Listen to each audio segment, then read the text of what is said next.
السلام علیکم دوستو، اقبال خورشید کے ساتھ اس نشست میں خوش آمدید، جہاں ہمارے مہمان ہیں ایک بہت ہی اہم شخصیت جناب اعظم معراج صاحب۔ اعظم معراج صاحب تحریک شناخت کے بانی ہیں، جس کا مقصد پاکستان میں بسنے والے مسیحی کو یہ احساس دلانا ہے کہ اس ملک کی ترقی، اس کے دفاع، اس کی تعمیر اور اس کے قیام میں اس کے اجداد کا حصہ ہے، اور اسے اس حصے کو شناخت کر کے اس سے جڑنا چاہیے، اس پہ فخر کرنا چاہیے، بجائے اس کے کہ وہ اس معاشرے سے کٹ جائے اور شاکی ہو، اس معاشرے کا حصہ بنے، اور جو بھی وہاں مواقع ہیں انہیں بہترین انداز میں استعمال کرے۔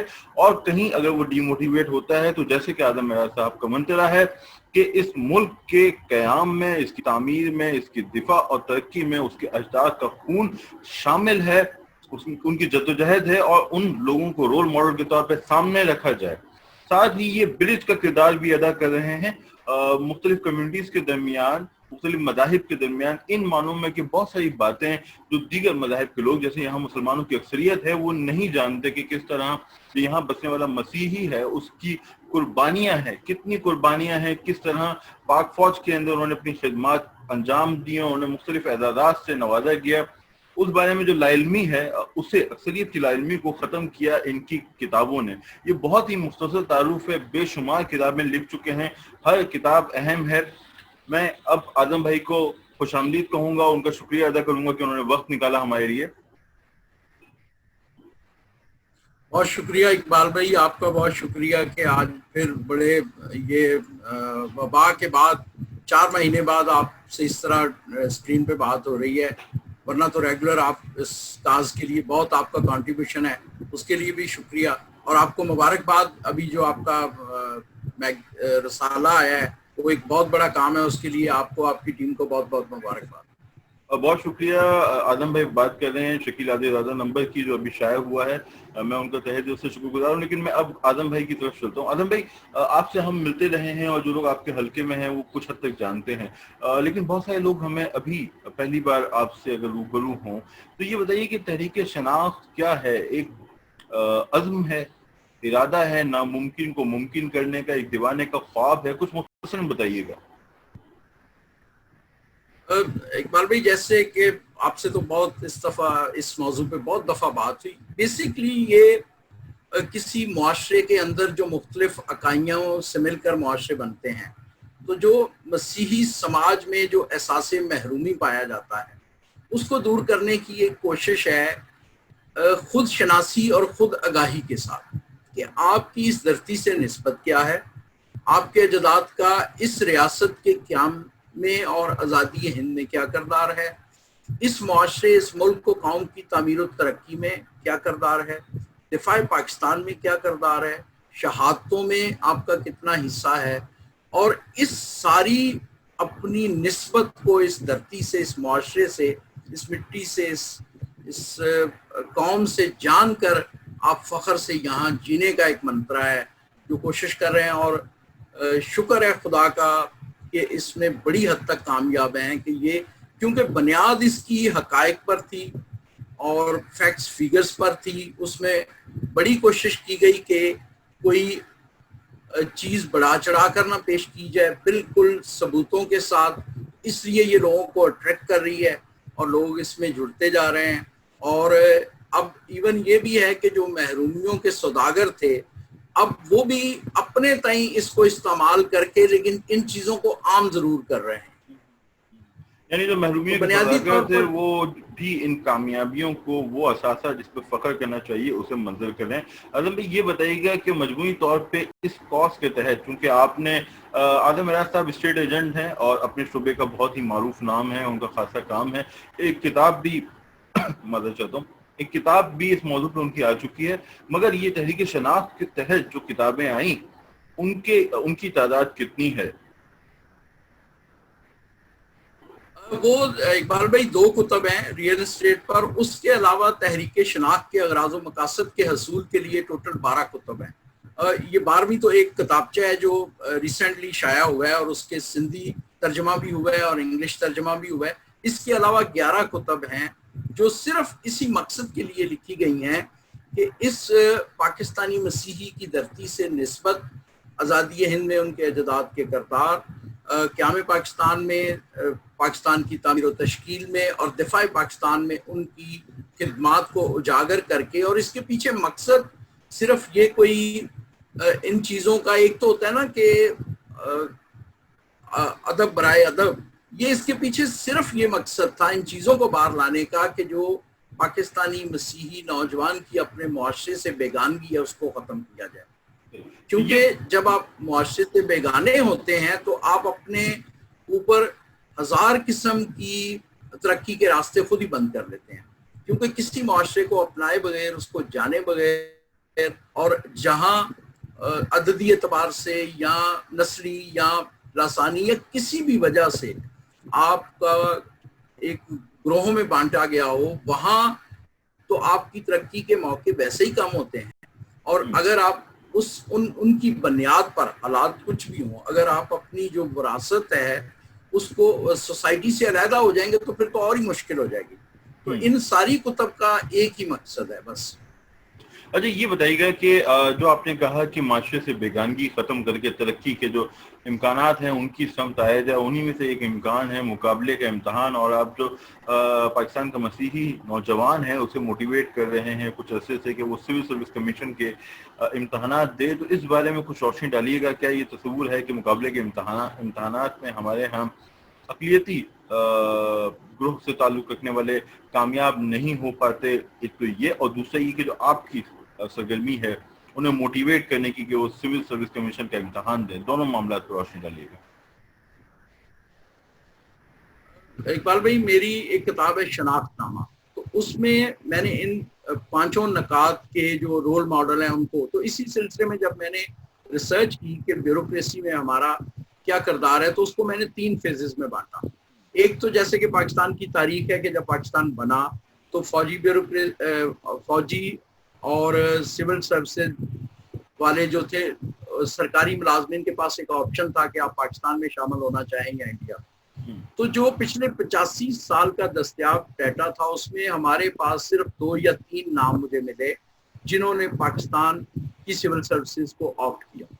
اس کے بعد اسی طرح پھر 1947 سے 1972-73 میں جب بیوروکریسی میں اتھل پتھل ہوئی تو جو میں نے سرکاری اداروں سے پی ایم آفس کو اس طرح کے لوگوں کو لکھا تو وہ نہیں، کچھ دستیاب نہیں تھا. فائنلی مجھے یہ پتہ چلا، حکومتی اہلکاروں نے بتایا کہ بھائی آپ کو 80 سے آن ورڈ بالکل اسٹیٹ جو ہے وہ ریکارڈ مل جائے گا، اور باقی پھر 47 اور 80 تک کا ڈیٹا میں نے خود ہی ڈھونڈا ڈالا تو کوئی 8 لوگ وہ تھے 2 قیام پاکستان سے پہلے. اور ابھی جو رزلٹ آیا ہے، جو 2019 کا رزلٹ چند دن پہلے اناؤنس ہوا ہے، یہ ملا کے تو اس وقت پورے 85 سال میں صرف ہمارے 32 لوگ سول سروسز میں کامیاب ہوئے. 85 سال. اچھا میرے لیے یہ بڑا شاکنگ تھا. شاکنگ اس لیے کہ جیسے کہ بر صغیر میں مسیحیت ایک تعلیم کا استعارہ سمجھی جاتی ہے. بر صغیر میں جو آج کل کی جو رائج جو یہ والی جو تعلیم کا نظام ہے، یہ مسیحی جو مشنری تھے انہی کی بدولت یہاں متعارف ہوا. اور ایک ہر مسلمان، ہندو، سکھ، پارسی، جو بھی بر صغیر میں بسنے والے لوگ ہیں، ہر دوسرا بندہ آپ کو کہے گا جی میں مشنری اسکولوں میں پڑھا. تو میرے لیے یہ بڑی حیران کن بات تھی کہ ایک ایسی کمیونٹی جن کا بر صغیر کو اب اگر ہم چھوڑ کے ہم پاکستان میں آ جائیں تو پاکستان میں ہمارا کوئی 3 سے 4 ہزار اسکولوں کا نیٹ ورک ہے مختلف ڈینومینیشن کے پاس، زیادہ اس میں موسٹلی کیتھولک کے پاس ہے، اور بڑے بڑے ادارے ہیں. تو بر صغیر میں تو تعلیم یافتہ ہونے کا ایک بہت بڑا سمبل یہ بھی سمجھا جاتا ہے کہ جی بیوروکریسی میں آپ لوگ کتنے شامل ہیں. تو میرے لیے یہ بہت ہی حیران کن بات تھی کہ ایسی کمیونٹی جن کے پاس اتنا بڑا نیٹ ورک ہے تعلیم کا، اور ان کا بیک گراؤنڈ ہے پورا ان کا ایک فکری احساسہ ہے، فزیکلی بھی احساسے ہیں ان کے پاس، تو ان کی اس طرف توجہ کیوں نہیں. تو یہ میں نے کوئی 92 میں بھی اپیئر ہوا تھا. پھر 97 سے جب سے تحریک شناخت باقاعدہ اس نے ایک تھوڑا باقاعدہ شکل اختیار کی، تو اس وقت سے میں مسلسل اپنے مختلف پلیٹ فارم پہ کہتا رہتا تھا کہ اس میں ضرور شامل ہو. لیکن اتنی توجہ نہیں دی جاتی تھی. لیکن 28 مئی کو ابھی حکومت پاکستان نے جو مختلف ہماری فیڈریشن کے یونٹ ہیں ان میں جو بچی ہوئی سیٹیں تھیں جیسے سندھ، شہری سندھ، بلوچستان وغیرہ کی، پنجاب میں تو نہیں کوئی بچی ہوئی کیونکہ اس کی پنجاب میں زیادہ طالب علم پیئر ہوتے ہیں، کمپیٹنٹ ہوتے ہیں وہ، تو اس میں مینورٹی کی 79 سیٹیں تھیں. جب یہ خبر آئی تو مجھے اس نے بڑا بے چین کیا کہ جو پاکستان کے نان مسلم کے لیے جو کوٹا مخصوص ہے سول سروسز میں، یہ 2010 میں کیا گیا تھا کوٹا، اور اس میں 79 سیٹ بچی ہوئی ہیں، اور حکومت پاکستان نے فیصلہ کیا ہے کہ یہ جو بچی ہوئی سیٹیں ہیں ٹوٹل 185 ہیں، ان میں سے 79 نان مسلم کے لیے. اس کے لیے میں نے ایک 11-12 منٹ کی ایک اپیل کی اور اس نے بڑا اثر کیا. تو اس کا یہ فائدہ ہوا کہ اس وقت ہمارے ہر فورم، آپ کو پتہ ہے کہ ہماری کمیونٹی میں این جی اوز کا کلچر بہت ہے، چرچ کی آرگنائزیشنز بہت ہیں، تو اب اس میں تقریباً سب لوگ انوالو ہو گئے ہیں. تو امید ہے کہ اب سے آن ورڈ اس دفعہ جو ایگزام اسپیشل ہوگا اس میں ہمارے جو نوجوان بیوروکریٹ ہیں وہ بھی انوالو ہو گئے ہیں، وہ بھی اپنے لیول پہ بچوں کو ترغیب دے رہے ہیں. اور پھر ایک دو چیزیں اور ریسنٹلی بڑی اچھی ہوئی کہ ہمارے ایک ریٹائرڈ جنرل صاحب کو سفیر بنا دیا گیا. پھر کچھ ہی دن پہلے ایک بورڈ میں ہمارے جو کوئی 31 مسیحی 1 اسٹار 2 اسٹار جنرل تھے ان میں سے ایک کو پروموشن مل گئی. پھر ایک اور جو خبر، جیسے میں نے آپ کو بتایا کہ 85 سال کا جو ہمارا ڈیٹا ہے وہ صرف 32 لوگوں کا ہے، تو ان 32 میں سے کبھی 2 سال بعد 5 سال بعد ایک پاس ہو گیا، 2-3 دفعہ ایسا ہوا کہ ایک ایگزام میں 2 لوگ پاس ہو گئے. اس دفعہ یہ ہوا کہ جو 2019 کا رزلٹ آیا یہ پاکستان کی تاریخ میں اور مسیحیوں کی تاریخ میں پہلی دفعہ کہ 3 بچے مسیحی بیک وقت پاس ہوئے ہیں. اور کوٹا سسٹم کی وجہ سے جی یہ پہلی بار ہے. اس دفعہ 3 پاس ہوئے ہیں، جن میں سے 2 تو جائیں گے انتظامی عہدوں کے لیے، یعنی جو ہمارا پہلے ڈسٹرکٹ مینجمنٹ گروپ کہلاتا تھا، آج کل اس کو پبلک ایڈمنسٹریشن وغیرہ کچھ کہتے ہیں، اور ایک فارن سروس کے لیے جو بچی منتخب ہوئی ہے. تو یہ پہلی دفعہ ہوا ہے کہ 3 بیک وقت ایک ہی سال میں پاس ہوئے ہیں بچے. ایک تو یہ والی موٹیویشن. پھر وہ 8 مئی کو میں نے ایک اپیل کی تھی، اس کا بہت زبردست اثر ہوا ہے. چرچ اپنے لیول پہ، این جی اوز اپنے لیول پہ، اور پڑھے لکھے طبقات پہلے بھی لوگ کر رہے تھے، کیونکہ کوئی جیسے سیف الدین صاحب نے کہا تھا کہ دنیا میں کوئی بات نہیں ہوتی، پہلے بھی لوگ کرتے تھے، لیکن اب اس کو ایک باقاعدہ مہم کی شکل اختیار کر گیا. اور مجھے ایسا لگ رہا ہے کہ آنے والے 5-10 سال میں یہ جو مخصوص نشستیں ہیں یہ پوری ہو جایا کریں گی، اور بہت جلد بیوروکریسی میں آپ کو ہر طرف لوگ نظر آئیں گے. ایکسیلنٹ. لیکن ایک جو بات ہے، جی کہیں جی ایک جو بات ہے جو ابھی بھی تھوڑی بڑی ایک مایوس کن ہے کہ ہمارے ہندو بھائی اس طرف اٹریکٹ نہیں ہو رہا ہے. حالانکہ میں نے تو وہ نان مسلم کو اپیل کی تھی. تو آج میں یہ آپ کے اس کے توسط سے کہوں گا کہ وہ بھی جتنے زیادہ اس میں شامل ہو سکیں ہونا چاہیے. ابھی آپ نے ایک کتاب بھی لکھی جس کے حوالے سے آپ بتا رہے تھے کہ اس کا سندھی میں ترجمہ ہوا، اور اس میں جو ہندو کمیونٹی کی آبادی ہے وہ زیر بحث آئی، اور وہاں پہ پھر ایک ایشو آیا کہ وہاں جو شیڈول کاسٹ ہے اس کی جانب سے یہ موقف اختیار کیا گیا ہے کہ ان کی تعداد درست اس میں درج نہیں ہے. تو اس پہ بھی کچھ روشنی ڈالیے گا، جس کا بھی پروگرام کے آغاز میں ہم بات کر رہے تھے. یہ اقبال بھائی میرے لیے بھی بڑی حیران کن تھی، حالانکہ میں سمجھتا ہوں کہ اس اپنی اسٹرگل میں مجھے نان مسلم پاکستانی اس کے بارے میں بہت کچھ پتہ ہونا چاہیے. تو میرے جو زیادہ تر یہاں بزنس کی کمیونٹی میں دوست تھے وہ بھی ویل آف ہیں. پھر کچھ پی ٹی آئی کے جو عہدے دار ہیں یا جو سنے ہوئے نام ہیں وہ سارے، کچھ جو ہندو دوستوں سے واقفیت تھی. تو یہ جو کتابچہ ہے ایک غیر مسلم پاکستانیوں کے سیاسی المیے کا مقدمہ، اس کے لیے جب میں فیکٹس فیگرز اکٹھے کر رہا تھا، اس میں 75 سال کا جو پاکستانی نان مسلم پہ الیکٹورل سسٹم تھوپے گئے ہیں ان کا تجزیہ کیا گیا کہ پچھلے 75 سال میں کس کس دور میں کون کون سے انتخابی نظام کے ذریعے ان کو اکوموڈیٹ کیا جاتا گیا. لیکن یہ ہماری سیاسی اشرافیہ جو ہے یا ہمارے جو پالیسی میکر ہیں ان کے لیے ان کا ایک بہت بڑا فیلئر ہے کہ اس وقت جو پاکستان کے نان مسلم ہیں کوئی 78 لاکھ کے قریب ہیں، اور وہ کبھی بھی ان نظاموں سے مطمئن نہیں ہوئے. تو میں نے ان پورے نظاموں کو ایک تو اس کے جو فیکٹس فیگرز ہیں وہ سامنے لے کے آیا ہوں, اور اس کے بعد جداگانہ میں کیا خوبیاں تھیں کیا خامیاں تھیں, پھر جو ابھی رائج ہے مکس مخلوط پلس نسبت تناسب کے حساب سے جو 37 بندے چن لیے جاتے ہیں, اس میں کیا خوبیاں خامیاں. تو اس میں میں نے دورے ووٹ کو ریکمینڈ کیا ہے تاکہ جو پاکستان کا غیر مسلم شہری ہے اس کی قومی جو پاکستان کے 849 حلقے ہیں, ہر حلقے میں کوئی نہ کوئی نان مسلم, چاہے وہ چند ہزار ہوں چند سو ہوں چند ہوں, وہ آباد ہیں. تو وہ ایک تو ان کے 849 حلقوں میں ان کی شمولیت رہے, اور دوسرا مذہبی شناخت پہ جو لوگ ان کے اسمبلی قومی صوبائی اسمبلی میں یا سینٹ میں پہنچتے ہیں اس میں ان کو چننے میں بھی ان کا عمل دخل ہو.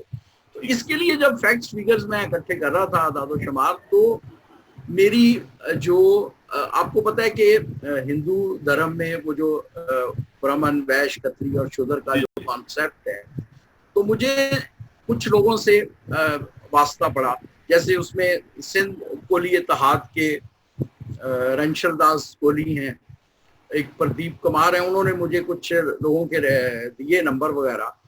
تو ایک ہمارے سرون کمار بھیل ہیں, وکیل ہیں اور ایکٹیوسٹ ہیں, پی ٹی آئی میں بھی کچھ عہدیدار ہیں. تو ان لوگوں سے جو مجھے پتا چلا, اور پھر بہت سارے لوگوں سے جو کہ اپنی اپنی کمیونٹیز کے لیے کام کر رہے ہیں, تو سرکار بتاتی ہے کہ جو 2017 کے اعداد و شمار ہیں کہ تقریباً 38 لاکھ ہندو پاکستان میں آباد ہیں, اور ان میں سے کچھ 33 لاکھ سم تھنگ جو ہیں وہ ہندو جاتی, ان کاغذوں میں سرکاری کاغذوں میں لکھا ہوا ہے, لفظ استعمال کیا گیا ہندو جاتی. اور جو شیڈول کاسٹ ایک لکھا گیا ہے وہ 5,19,000. تو یہ تقریباً ہندو آبادی کا کوئی 16% بن گیا. لیکن میرے لیے یہ بڑا ہی حیران کن بات تھی کہ جب بھی جتنے بھی ہندو تنظیموں کے ایکٹیوسٹ سے میری بات ہوئی سیاسی طور پہ, تو وہ سب نے کہا کہ یہ آبادی کا تناسب بالکل الٹ ہے, ہم تو ٹوٹل آبادی کا کوئی 90% ہے. پھر اچھا میں نے جب کسی چیز میں آپ کا انٹرسٹ ڈیولپ ہوتا ہے, پھر میں نے سوشل میڈیا پہ دیکھا, تو ابھی جو مائنورٹی کمیشن کا جب ممبر اپوائنٹ کیے گئے تو اس میں شیڈول کاسٹ لوگوں نے احتجاج کیا سوشل میڈیا پہ کہ ہماری نمائندگی کم ہے. پھر وہ کہتے ہیں کہ اس وقت 3 لوگ, تو یہ ایک بڑا خوش آئند سندھ کے لیے ہے کہ 3 لوگ ڈائریکٹ الیکشن لڑ کے ہندو 3 لوگ آئے ہیں, اور جو ٹوٹل 37 نان مسلم سیٹیں ہیں ان میں سے بھی کوئی 18-19 میرا خیال ہوں گے جو ہندو. تو وہ کہتے ہیں وہاں بھی ہماری نمائندگی, وہ چاہتے ہیں کہ ہماری اس جو ہمارے دھرم کے اندر رہ کے جو ہماری سماجی شناخت ہے, یعنی وہ دھرم کے تو معاملات ہمیں نہیں پتا کہ وہ کیا ہے, اور اس پہ ظاہر بات بھی نہیں کی جا سکتی وہ تو, لیکن وہ کہتے ہیں جو ہماری سماجی جو انگریز نے 1935 میں شیڈول کاسٹ بنائے تھے جو پسے ہوئے طبقات کو, وہ کوئی 42 تھے, جن میں سے 32 پاکستان میں ہیں, 32 جن میں سے بیل, کولی, میگاواٹ, سانسی, جوگی, کبوترے, وہ پوری ایک فہرست ہے جو ان رنشر داس کولی اور اس طرح کے دوستوں کی بدولت مجھ تک پہنچی ہے. تو وہ کہتے ہیں ہماری جو یہ شناخت ہے یہ جو ہے نا یہ بالکل جب گنتی میں غلط ہے تو پھر ہمارے حقوق بھی اسی طرح سلب ہوتے ہیں. یہ میرے لیے ایک نئی چیز تھی. اچھا پھر میں نے سوال ان سے یہ کیا کہ جب گورنمنٹ کے کھاتوں میں یہ لفظ ہے شیڈول کاسٹ علیحدہ سے لکھا گیا اور 5,19,000 کی تعداد بتائی جا رہی ہے, تو پھر یہ باقی لوگوں نے, تو وہ بڑا اس کا دلچسپ ہے کہ جو اس میں انہوں نے کہا کہ ایک تو مینوپولیٹ کیا پیسے کی وجہ سے جو ان کے دوسرے ہم مذہب ہیں انہوں نے, جو یہ ان کا بیانیہ ہے, اور دوسرا ہمارے لوگ جو کچھ ترقی کر گئے ہیں انہوں نے اپنی یہ شناخت چھپائی. ٹھیک ہے, تو اس وجہ سے ہمارے اب کو اس کے لیے بہت جدوجہد, اور آپ نے اس کو ہائی لائٹ بھی ہوئی آپ کی کتاب کے ذریعے. اچھا سر یہ بتائیے گا کہ آپ نے جو جدوجہد کی وہ اس میں جی کہیں اس میں جو اچھا سب سے جو دلچسپ بات ہے کہ یہ سرکاری جو اعداد و شمار ہیں یہ بھی عام آدمی کی پہنچ میں ہی نہیں ہے. تو ان کو جب انہوں نے مجھے کہا جی ہم 90% ہیں, تو میں نے کہا سرکار تو یہ بتاتی ہے. انہوں نے کہا کہاں ہے, میں نے پھر یہ کاغذ میں لکھ دیا, اس کتاب میں بھی سارا لکھ دیا. تو میں نے کہا یہ اپنی جو سرکاری گنتی ہے اس کو درست کرواؤ. اس کے لیے جو بھی آپ کے پاس راستے ہیں وہ آپ اختیار کریں, جو جائز قانونی اور آئینی طریقے ہیں اس کو آپ استعمال کریں, آپ عدالتوں میں جائیں, جو بھی آپ جدوجہد ہے اپنی کریں, کیونکہ جب آپ کی شناخت, آپ کی گنتی درست ہوگی تو آپ کے سارے جو دوسرے مسائل ہیں وہ حل ہوں گے جب آپ کی بنیاد گنتی کریں. درست ہوگی سرکاری کاغذات میں. یہ بڑا لازمی ہے جو میسج آپ کی طرف سے ان کے پاس گیا. یہ بتائیے گا کہ آپ پاکستان تحریک انصاف کے بھی سپورٹر رہے ہیں اور ان کے لیے آپ نے کام بھی کیا ہے, تو یہ فرمائیے کہ گزشتہ جو 2 برس گزرے اس میں آپ دیکھتے ہیں کہ پاکستان تحریک انصاف کی کارکردگی وہ رہی جس کی آپ امید کر رہے تھے؟ میرا خیال ہے نہیں, ایسا نہیں ہے. اچھا, ایک تو یہ ہے کہ کوئی کام نہیں کیا فکری طور پہ, ظاہر ہے سماجی ناانصافی کی بنیاد پہ جب یہ معاشرہ قائم ہے تو جو بھی ہر 10-20 سال بعد 30 سال بعد کوئی بندہ نعرہ لگاتا ہے کہ میں آپ کو سماجی ناانصافی سے نجات دلواؤں گا, تو ہر میرا خیال ہے باشعور آدمی سمجھتا ہے کہ شاید بہتری آ جائے, تو اس کے پیچھے تو فکری اعتبار سے سماجی ناانصافی کے لیے جو بھی کوشش ہوگی ہر بندہ چاہتا ہے کہ اس میں اپنا حصہ ڈالے. تو ہم بھی فکری اعتبار سے اخباری دوستوں میں گپ شپ میں کہ ضرور اس کے لیے کرتے رہے, لیکن میرا خیال ہے کہ سب سے پہلی جو بات ہے وہ یہ ہے کہ ٹیم جو جس کے دعوے کیے جا رہے تھے وہ ٹیم اس طرح تو بالکل ثابت نہیں ہوئی کسی بھی فیلڈ میں. تو یہ بتائیے گا ٹیم ویسی ثابت نہیں ہوئی یا کپتان ویسا نہیں تھا؟ اب یہ ٹیم اور کپتان میرا خیال ہے لازم و ملزوم ہوتے ہیں دونوں ہی, تو دونوں ہی میں کہیں کوئی مسئلہ ہوا ہے کہ یا کپتان ٹیم اچھی نہیں کر پائے یا کپتان کیپیبل نہ ہو, یہ بھی ہو سکتا ہے.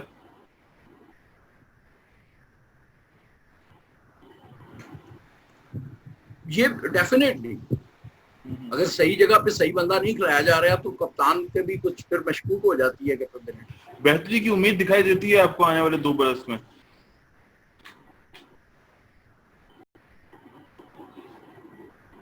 دیکھیں اگر فائٹ بیک کرتے ہیں کپتان اور بہتری کی امید تو رکھنی بھی چاہیے, اور ہے امید ہے, بہتری کی امید ہے, کیونکہ جو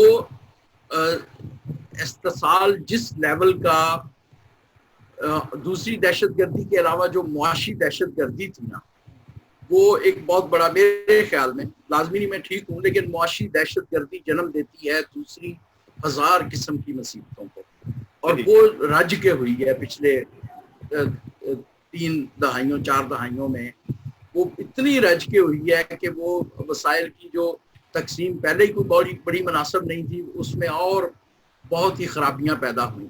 تو اگر کسی طرح ان سے نجات حاصل کرنے میں کامیاب ہو جائیں, اور میرا خیال ہے ایک بڑی جو, اور ایک میرا خیال ہے جو باپ بڑا نہ بھیا سب سے بڑا روپیہ والے ڈاکٹرائن کو اپنایا گیا, الیکٹیبلز کو, میرا خیال ہے وہ شاید الیکشن سے پہلے ہی ناکامی کی ایک وجہ یہ ہے, کیونکہ اگر یہ ڈاکٹرائن کامیاب نہیں ہوا, یہ ڈاکٹرائن اگر کامیاب ہوتا, یہ اگر ڈاکٹرائن کامیاب ہوتا تو پھر کم از کم سادہ اکثریت تو مل جاتی. ٹھیک ہے. اچھا یہ فرمائیے اس کا مطلب ہے یہ ڈاکٹرائن کامیاب نہیں ہے, یہ ڈاکٹرائن کامیاب نہیں ہے. یہ فرمائیے کہ آپ کی لٹریچر سے بھی بہت دلچسپی ہے, تو کسے پڑھنا پسند ہے, کس ادیب کو آپ سراہتے ہیں, کس کی کتابیں آپ زیادہ سراہتے ہیں, کس کی کتابیں آپ زیادہ تر مطالعے میں رہتی ہیں؟ میں نے جی زیادہ تو تارڑ صاحب کو بہت پڑھا ہے, باقی بھی جو چیز کہیں سے آپ لگ گئی, آپ جیسے پڑھے لکھے دوستوں نے ریکمینڈ کیا, لیکن تارڑ صاحب کو بہت پڑھا ہے, اور ان سے بہت ہی متاثر ان کی تحریروں سے. باقی بھی جو اس عہد کے یا پرانے لوگ ان کو بھی ضرور پڑھنے کی کوشش کی جاتی ہے, ٹائم جتنا مل جائے کوشش ہوتی ہے کہ کچھ پڑھا جائے. آپ کے جو پروجیکٹس ہیں جس پہ آپ کام کر رہے ہیں اس کی وجہ سے آپ کے معاشی معاملات, گھریلو سرگرمیاں تو متاثر ہوئی ہوں گی, تو یہ دیوانگی جوں کی توں قائم رہے گی یا کہیں کہیں آپ میں بھی تھوڑا ڈی موٹیویٹ بھی ہوتے ہیں کبھی؟ ڈی موٹیویشن تو ڈیفینیٹلی آتی ہے جب اس کی وجہ سے چیزیں متاثر ہوتی ہیں. اور ایک جو میں نے بندش لگائی ہوئی ہے کہ آپ نے دیکھا ہے کہ تحریک شناخت کے ریپیٹ کیا جاتا ہے کہ یہ کوئی این جی او نہیں ہے, یہ کوئی سیاسی جماعت نہیں ہے, اور نہ اس کا کوئی مذہبی ایجنڈا ہے. تو اس پہ ایک تو اس طرح کی چیزوں کی جب انوالومنٹ نہیں ہے تو پھر کچھ خود سے کرنا پڑتا ہے. تو ایک تو ٹائم کی وجہ سے کام متاثر ہوتا ہے اور دوسرا پھر اس طرح کی کوئی سرگرمی نہ ہونے کی وجہ سے سب کچھ آپ کو پہلے تو آپ کی ارننگ متاثر ہوئی اور پھر سب کچھ کرنے سے جو کچھ تھی بھی وہ بھی اس میں انوالومنٹ تو متاثر تو ہوتا ہے, لیکن خدا کا شکر ہے کہ ابھی تک تو چل رہا ہے اور آئندہ بھی چلے گا. ہم دعا گو ہیں کہ چلتا رہے. کچھ مختصر سوالات کروں گا. زندگی کا سب سے خوشگوار لمحہ کون سا تھا, کسی بھی حوالے سے ہو سکتا ہے؟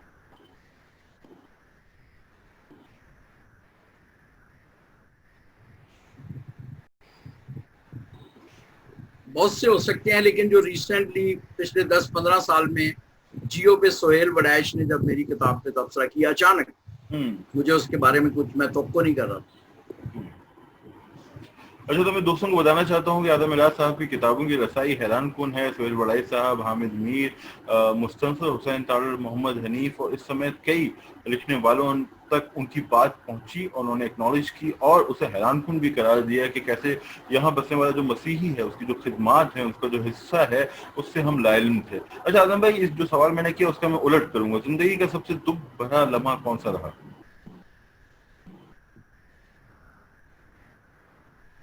مجھے بہت چھوٹی عمر میں اپنی نوکری سے ہاتھ دھونے پڑے, کیونکہ اس کے بعد اس میں بہت بہتری آئی.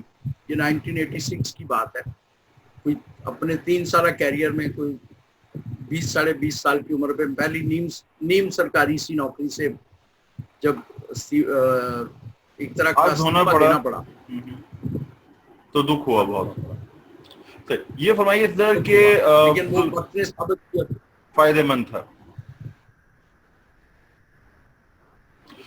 یہ بتائیے کہ فلمیں کس قسم کی دیکھتے ہیں؟ فلمیں سیکنڈ ورلڈ وار, پھر آج کل یہ اپنی جو ہمارے CIA کے بنیاد پہ جو آپریشن ہوتے ہیں, اس طرح کی کچھ جاسوسی. تو کوئی فلم آپ کو پسند ہے, لوگوں کو ریکمینڈ کریں گے, مجھے ریکمینڈ کریں گے, کوئی اداکار جس کا کام آپ سراہتے ہیں؟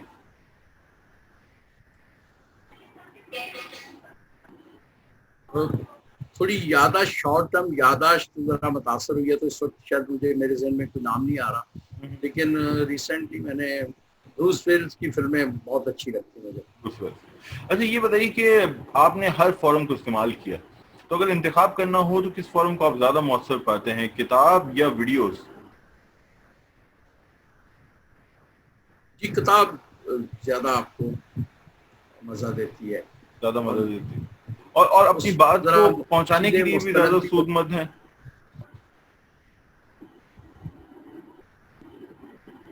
دیکھیں, یہ ڈیپینڈ کرتا ہے. اگر تو آپ کو کوئی فوری رزلٹ چاہتے ہیں تو میرا خیال ہے ویڈیوز وغیرہ زیادہ سود مند ہے.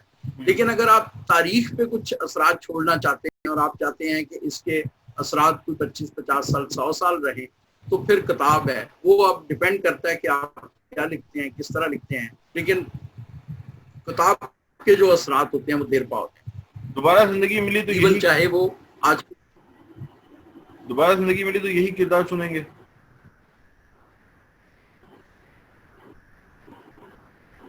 نہیں, میرا خیال ہے وہ ظاہر ہے کچھ بندے کے آئیڈیلز ہوتے ہیں, چاہے وہ لوگوں کو جتنے مرضی فنی لگے, لیکن کچھ چیزیں بہت ہی آئیڈیالائز کرتا ہوں. جیسے میں ایاز امیر, فوج میں گئے, پھر فارن سروسز میں چلے گئے, پھر صحافت میں آئے, پھر سیاست میں بھی چلے گئے. لیکن ظاہر ہے اس طرح کی چیزیں ہر بندے کے لیے پاسبل نہیں ہوتی, لیکن آدمی سوچتا تو ہے نا کہ بہت ساری, ایک چھوٹی زندگی میں بہت ساری چیزیں بندہ انجوائے کرنا چاہے. تو کچھ اس طرح کا اگر موقع مل جائے تو بڑی بلیسنگ ہو رہا کی. بلاول بھٹو زرداری کے ساتھ لنچ کریں گے تو انہیں کیا مشورہ دیں گے؟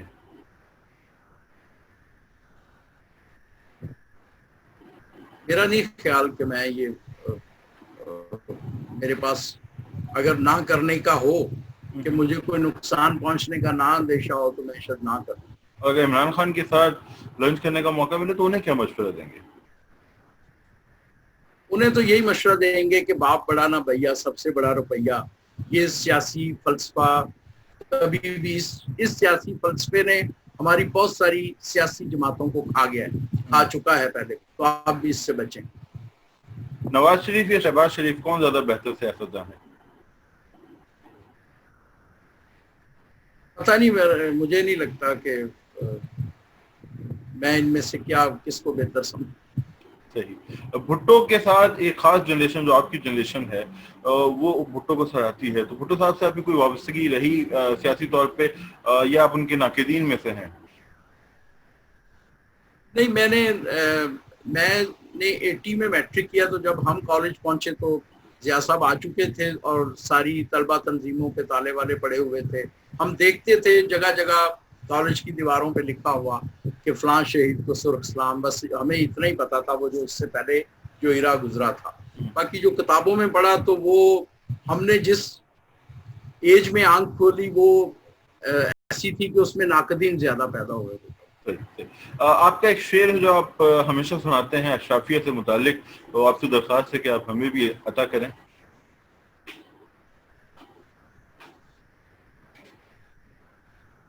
میری قوم کی جو وجہ افلاس ہے، میری اشرافیہ کا وہ ذریعہ معاش ہے. میری قوم کی جو وجہ اس بات میں بالکل پورا یقین وہ ہے، ہماری وجہ اشرافیہ افلاس کی. ہے میری اشرافیہ کا وہ ذریعہ معاش. صحیح. ہماری اشرافیہ کا وہ ذریعہ معاش ہے. Thank you. اوکے جناب، اعظم معراج صاحب ہمارے ساتھ تھے اور میں تہہ دل سے ان کا شکریہ ادا کرتا ہوں. یوں تو گفتگو ہو تو ختم نہ ہو، لیکن جو بنیادی سوالات تھے اس کے جواب ہمیں ملے، اور ہماری کوشش ہوگی کہ ہماری یہ بات آگے تک پہنچے، اعظم بھائی کا پیغام آگے تک پہنچے. اعظم بھائی بہت شکریہ. بہت شکریہ اقبال بھائی، آپ کا بہت شکریہ. Thank you. دوستوں، یہ تھے اعظم معراج صاحب. اگر آپ نے پروگرام دیکھا تو اپنا فیڈ بیک ہمیں ضرور دیں. چینل سبسکرائب کرنا نہ بھولیں، اور یہ بہت ہی اہم پروگرام ہے ہمارے دیگر ادبی پروگراموں کے مقابلے میں، تو آپ سے درخواست ہے کہ اس کو نہ صرف لائک کریں بلکہ شیئر کر کے آگے تک پہنچائیں. اور اقبال خورشید کو دیجیے اجازت. زندگی رہی تو پھر ملاقات ہو.